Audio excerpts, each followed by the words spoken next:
Hi everyone, and welcome to the overview of our newest plugin called Energy Panner. Energy Panner is a plugin that automatically pans a sound according to its intensity. This is the plugin. Here we have a sound to the left. It's its original point. And as the intensity of the sound increases, the sound will move from left to right. As the intensity decreases, the sound will go from right to left. Let's hear it.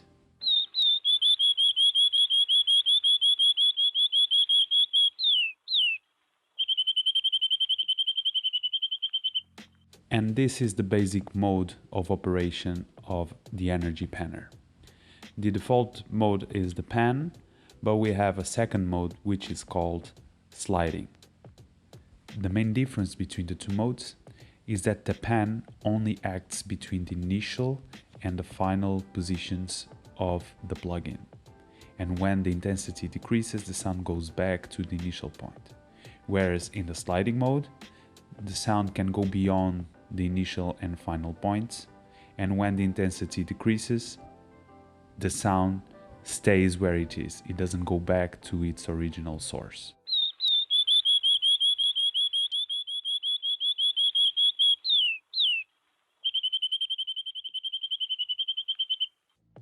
Now it's time to take a look at the controls of the plugin. Let us start with the threshold. The threshold is the parameter where you can control when the plugin acts on the sound. If the sound reaches the threshold, then the plugin will start panning that sound. If the intensity of the sound doesn't reach the threshold, then the plugin will do nothing.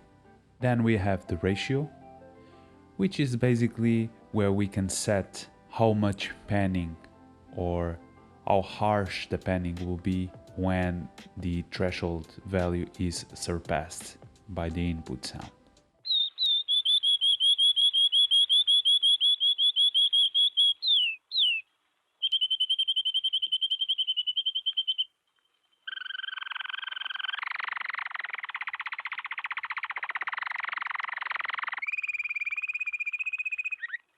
Next, we have the attack and release parameters. Basically, whenever the intensity of sound changes or there's a new sound coming in as input, we can set how fast the plugin will act through the attack and how fast it will stop acting through the release.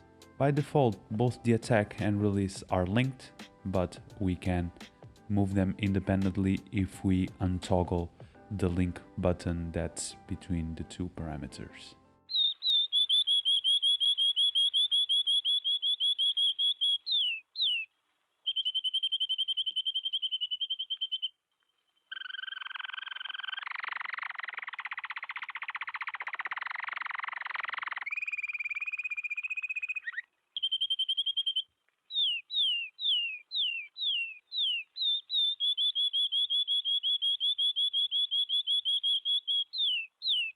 We can also hear how this sounds in the sliding mode.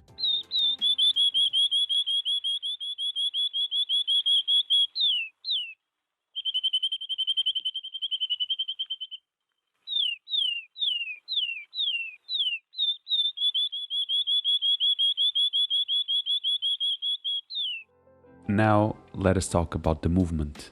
By default, our sound will start at a point and it will finish at a point. We can change the position of the initial and the destination points.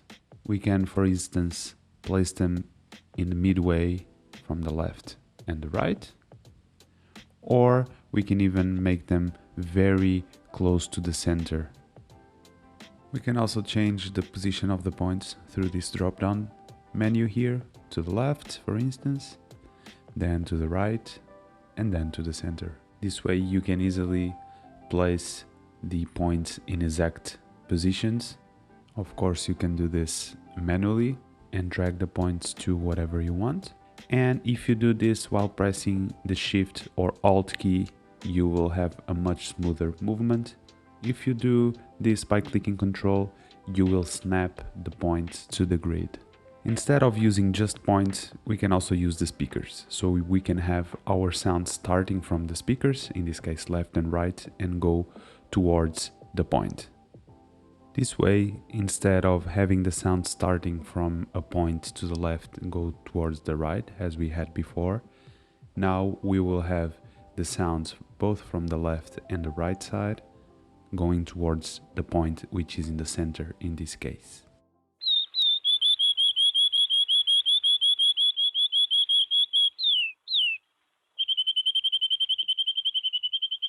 We can change the position of the point. So for instance, we can place it here to the right, to the left as well. The plugin also provides clockwise and counterclockwise movements. These movements starting from the point or starting from the speaker. Another thing we can do is to change the direction in which the sounds are moving by clicking this button right here. So as you can see, we change from clockwise to counterclockwise by clicking this. Or if we are starting from the speakers to the point, we can also revert that situation. If the movement is being performed between the 2 points, by clicking the revert button, we are actually changing the direction in which the sounds are moving. In this case, we can change from left to right to left.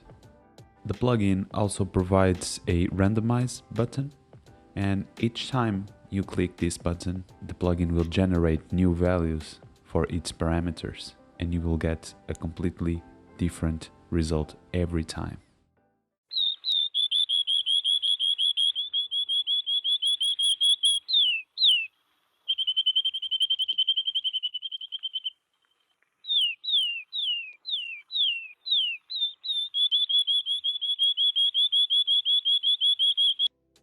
In order to show you how the sidechain works in the energy panel, I've added an extra file, which is basically a flamethrower looped, and this will be our sidechain signal.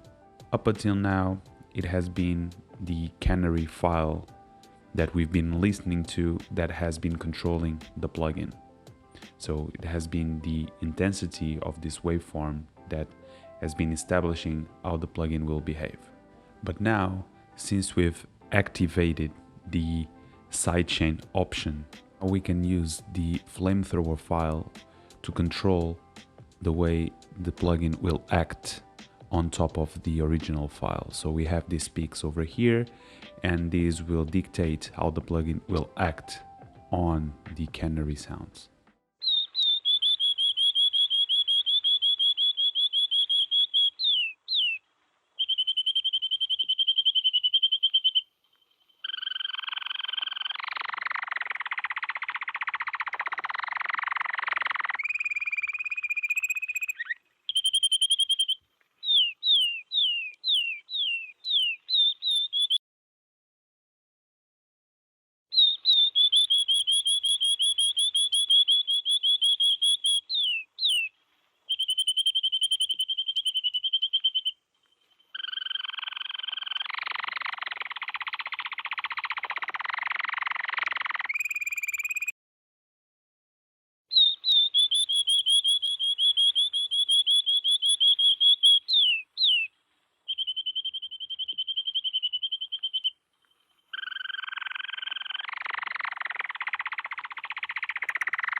Regarding outputs, the energy panel offers many different solutions, and it depends on the type of track.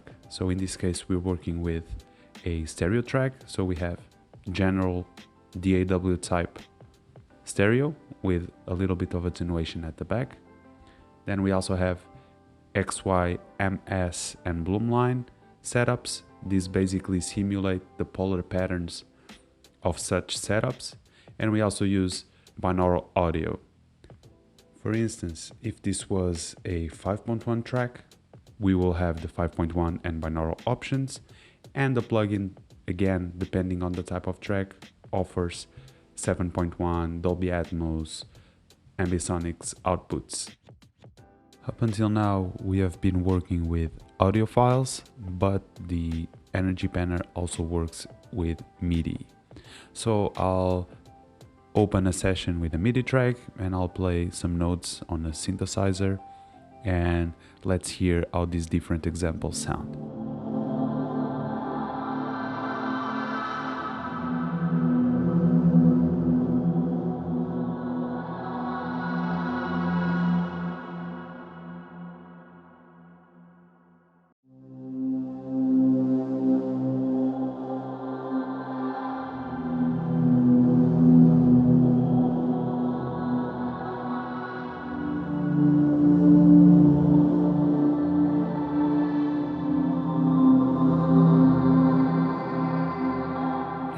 Let's try the sliding mode just to check how it sounds.